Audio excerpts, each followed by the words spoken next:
Et nous, on Bye bye. poursuit la discussion avec Michel Girard, chroniqueur économique au Journal de Montréal. Ce stress financier, il est justifié? Ah, ben pleinement.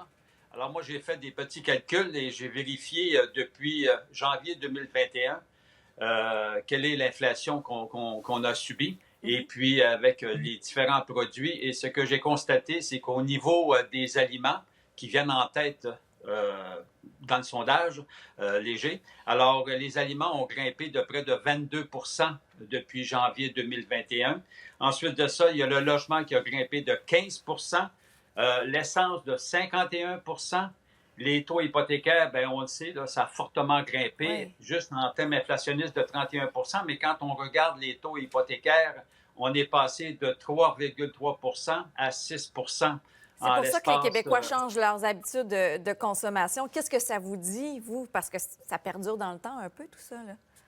Ben, en fait, c'est évident que les ménages à faible et revenus, à faible et moyens revenus, c'est certain que ce sont Oui. les gens, les moins nantis, là, ce sont les gens qui écopent le plus parce que ceux qui ont de l'argent, évidemment, ils réussissent à s'en sortir. Donc, on assiste à un appauvrissement général, c'est le moins que l'on puisse dire de la part de la majorité des ménages québécois.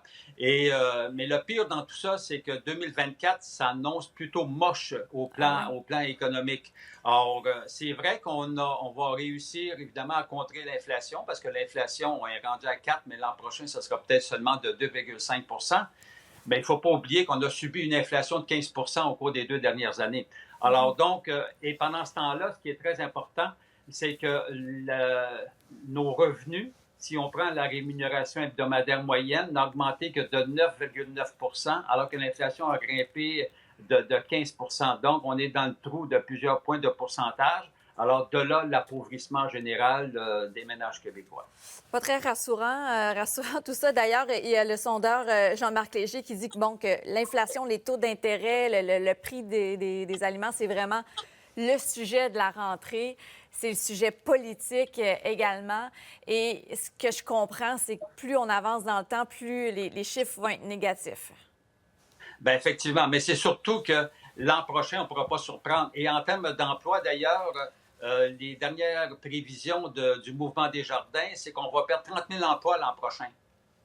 Donc, ce Oh, qui veut dire que le taux de chômage, qui est actuellement de 4,5 pourrait grimper à 6 l'an prochain. ah Donc, oui. ce qui veut dire qu'il va y avoir de plus en plus de ménages qui vont être dans le trouble financier. Et en ce qui concerne les gens qui possèdent des propriétés et qui vont devoir renouveler leurs hypothèques, mais c'est épouvantable. J'ai calculé que depuis un an et demi, les mensualités par tranche de 100 000 d'hypothèques, ça a grimpé de 60 Ouais.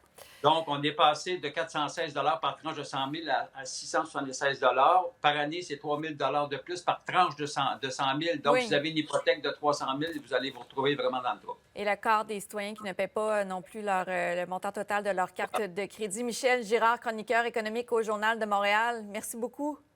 Merci.